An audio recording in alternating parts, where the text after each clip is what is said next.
नमस्ते students, myself tutorial doctor Kiran Yadav. आज के सेशन में हम पढ़ेंगे parallelogram law of vector addition. सबसे पहले हम देखते हैं कि इस लॉ का स्टेटमेंट क्या है। If two vectors acting simultaneously and at a point can be represented both in magnitude and direction by the adjacent sides of a parallelogram drawn from a point, then the resultant vector is represented both in magnitude and direction by the diagonal of the parallelogram passing through the point. Okay, so ये इस law का statement है, जिसका मतलब है कि basically अगर आपके पास दो कोई वेक्टर्स हैं जो कि मैग्नीट्यूड और डायरेक्शन में एक पैरेललोग्राम की दो एडजेसेंट मीन्स पास वाली साइड्स को रिप्रेजेंट कर रहे हों, तो उस पैरेललोग्राम का जो डायगोनल है उसका मैग्नीट्यूड एंड डायरेक्शन जो है रिजल्टेंट वेक्टर को डिनोट करेगा, या फिर हम कह सकते हैं कि उसका जो डायगोनल है इस पैरेललोग्राम का वो रिजल्टेंट वेक्टर को डिनोट करेगा। ठीक है, एडजेसेंट साइड मीन्स पास वाली साइड। आपको डायग्राम में दिखाती हूँ। जैसे ये वाली साइड है और ये वाली साइड है पैरेललोग्राम की, ये दोनों एडजेसेंट साइड है एक दूसरे के। ये वाली साइड है, ये वाली साइड है पैरेललोग्राम में, ये एक दूसरे के एडजेसेंट है पास में। बट ये वाली साइड और ये वाली साइड एडजेसेंट साइड नहीं हो सकती, बिकॉज ये कनेक्टेड नहीं है, एक दूसरे से दूर है। ठीक है, अब हम देखते हैं इसका derivation parallelogram law of vector addition का। ठीक है, सबसे पहले हम दो वेक्टर्स लेते हैं, vector p and vector q। ठीक है, यहाँ पे आपको जो बोल्ड में लिखे हुए जो वर्ड्स वो वेक्टर्स को डिनोट कर रहे हैं। ठीक है, और जो स्मॉल में लिखे हुए वो वेक्टर्स को डिनोट नहीं कर रहे हैं। ठीक है, अगर मैं p को बोल्ड में लिखूंगी तो मीन्स p वेक्टर है, p को स्मॉल में लिखूंगी मतलब p का सिर्फ मैग्नीट्यूड के बारे में लिख रही हूँ वहाँ पे जहाँ पे p को स्मॉल लिखा हुआ। ठीक है, ऐसा अब आपको बहुत सारी बुक्स में भी मिलेगा कि वेक्टर के ऊपर का जो एरो का साइन लगाते हैं डिनोट करने के लिए, वेक्टर को वैसे डिनोट नहीं किया हुआ होगा, उसकी जगह वेक्टर्स को बोल्ड लेटर्स में लिखा हुआ होगा। ठीक है, तो ये काफ़ी कॉमन चीज़ है और आपको काफ़ी सारी बुक्स में भी मिलेगी, तो इसमें कंफ्यूज नहीं होना है। बहुत बुक्स में वेक्टर्स को बोल्ड लेटर्स में डिनोट किया जाता है। इससे हमारे पास दो वेक्टर्स हैं p एंड q, जिनको हम पैरेललोग्राम की दो एडजेसेंट साइड से रिप्रेजेंट करते हैं। p को हमने रिप्रेजेंट किया साइड OA से और q को रिप्रेजेंट किया साइड OB से। दोनों वेक्टर्स को हमने कॉम्बिनेशन कैसे रखा है, टेल टू टेल, जो कि पैरेललोग्राम की एक कंडीशन होती है कि दोनों vectors tail to tail join होनी चाहिए। लेट p और q के बीच जो एंगल है वो है थीटा। ओके, सो अब अकॉर्डिंग टू पैरेललोग्राम लॉ जो डायगोनल होगा इस पैरेललोग्राम का which is OB। Okay, sorry, एक चीज़ मैं पहले बता देती हूँ, दो साइड्स को हमने वेक्टर से रिप्रेजेंट किया, देन रिमेनिंग जो दो साइड्स थी उसको हमने पैरेललोग्राम की फॉर्म में कंप्लीट कर दिया। अब ये जो पैरेललोग्राम बन गया, इसका रिजल्टेंट जो होगा वो रिप्रेजेंट करेगा result addition of both the vectors को। ठीक है, so the resultant r is equals to p plus q, so resultant is addition of both the vectors। ठीक है, अब हमने पैरेललोग्राम की साइड्स को नेम दे दिए O, A, B and D। Then हमने क्या किया, B से एक परपेंडिकुलर ड्रॉ किया।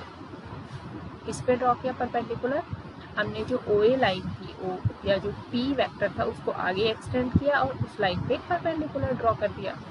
सो ये एंगल कितना है, 90 डिग्री, और यहाँ से एक पॉइंट का नाम दिया है C। अब देखिए OD और AB एक दूसरे के पैरेलल है। ठीक है, और इस लाइन को हमने एक्सटेंड किया है, तो अगर ये एंगल थीटा है तो ये एंगल भी क्या होगा, थीटा होगा। ठीक है, अब हम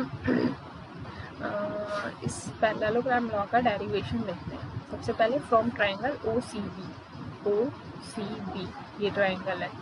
ठीक है, इस ट्राइंगल में हमने ये वाला जो एंगल है इसको फाई कंसीडर किया है, ठीक है, और ये एंगल 90 डिग्री है।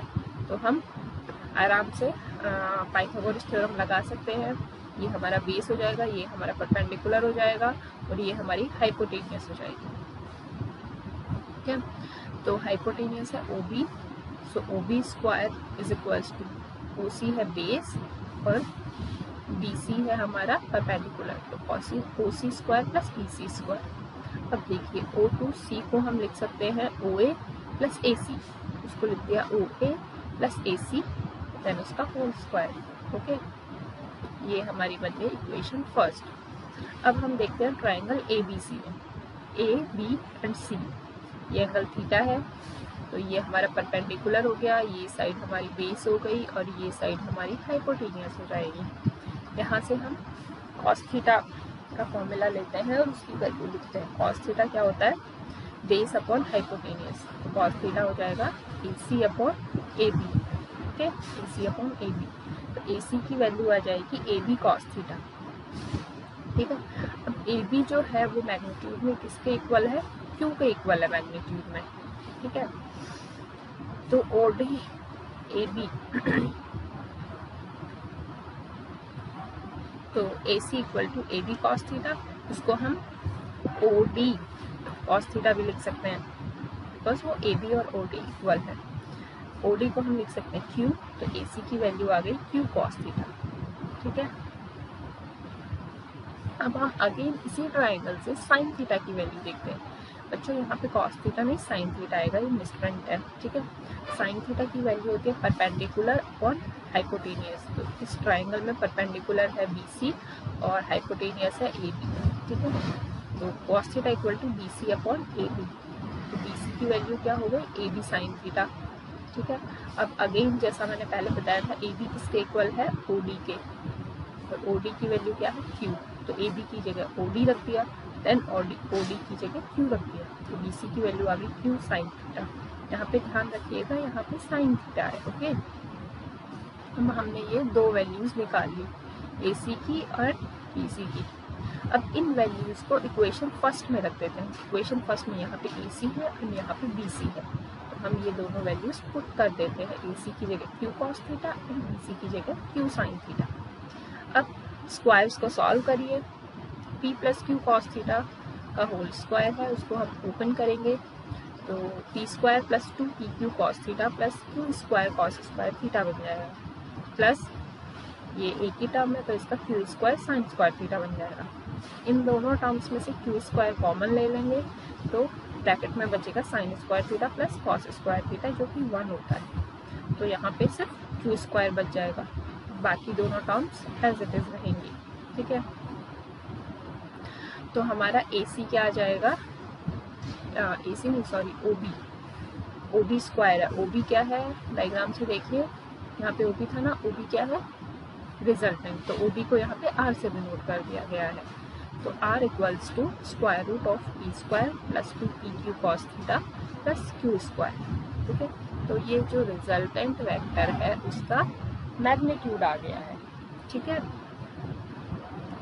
पैरेललोग्राम लॉ में जब हम दो वेक्टर्स का एडिशन करते हैं P एंड Q का, तो जो रिजल्टेंट वेक्टर होता है उसका मैग्नीट्यूड क्या होता है, ये होता है, ये उसका फॉर्मूला है, ठीक है। अब इसकी डायरेक्शन भी निकालनी है